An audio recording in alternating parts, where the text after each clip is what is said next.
부자가 되기 위해 꼭 필요한 실용 공부 두 가지는 자신의 몸값을 올리기 위한 전공 분야 공부, 그리고 부동산 공부입니다. 오늘은 부동산 공부에 대해 말씀드리겠습니다. 자본주의 경제체제는 머니게임입니다. 무엇보다 돈이 흐르는 곳을 예의주시해야 합니다. 그곳이 부동산 시장입니다. 살아가면서 적어도 한두 번은 집을 사고 팝니다. 부동산 공부는 한 번 배우면 평생 써먹을 수 있습니다. 부동산은 가급적 일찍부터 안목을 키워나가야 합니다. 투자할 돈도 없는데 공부해 뭐 하느냐라는 생각이 가난의 굴레에서 벗어나지 못하게 만듭니다. 이 시기에 부동산에 관심을 갖지 않게 되면 나중에 돈과 기회가 생겨도 타이밍을 놓치거나 악수를 두게 됩니다. 머니게임의 승부처는 베팅에 있습니다.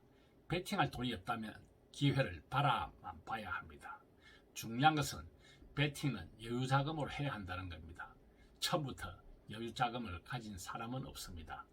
여유자금이란 우선 자신의 몸값을 높여 종잣돈을 모으고 목적 자금을 마련한 뒤에 만들어지는 겁니다. 모든 투자의 승부처는 시간입니다. 시간에 쫓기지 않는 여유자금으로 투자를 해야 이길 수 있습니다. 결국 머니게임의 요체는 여유자금의 출발인 종잣돈에 있습니다. 죽기 살기로 이 돈부터 모아야 합니다. 꼭 알아야 할 것은 종잣돈 마련 시기는 독하게 공부하는 시기라는 사실입니다. 서울 아파트 평균 가격이 10억 원대라는 사실은 석수저들이 한 번에 뛰어넘기 힘든 벽입니다. 이런 상황에서 현실적인 대안의 시작은 종잣돈 3천만 원입니다.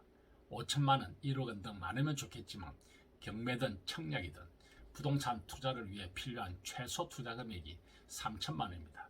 이 돈은 결코 모을 수 없는 큰 돈은 아닙니다. 부동산 투자는 종잣돈으로 시작해 목돈을 조금씩 불려가며 레버리지로 완성하는 것입니다. 평범한 월급쟁이가 자산가가 되려면 부동산 말고는 답이 없습니다. 지금은 집이 있느냐 없느냐, 어디에 있느냐에 따라 시간이 지날수록 삶의 질과 부의 축적 속도가 달라집니다.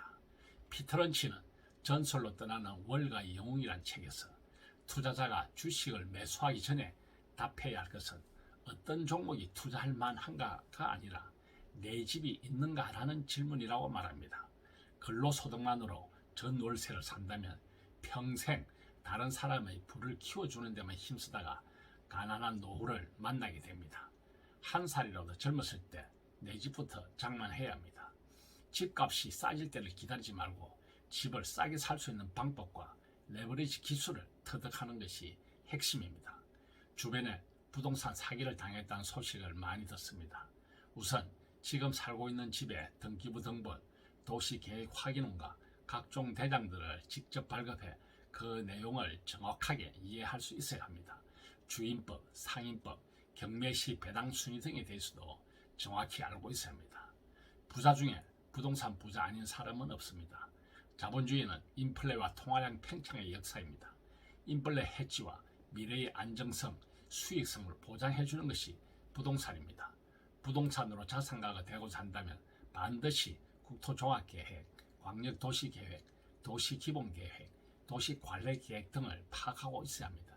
이것이 현대판 보물지도입니다. 막연히 부자가 되겠다는 소망만으로는 부자가 될 수 없습니다. 대가를 지불해야 합니다. 치맥 한 잔, 영화 보고 여행 다니는 즐거움을 포기할 수 있어야 합니다. 퇴근 후와 주말을 이용해 부동산 공부를 하고 투자를 경험해야 합니다. 지금 돈이 없어도 꼭 해야 하는 공부, 바로 부동산 공부입니다. 지금까지 부자들의 돈 입문학이었습니다. 감사합니다.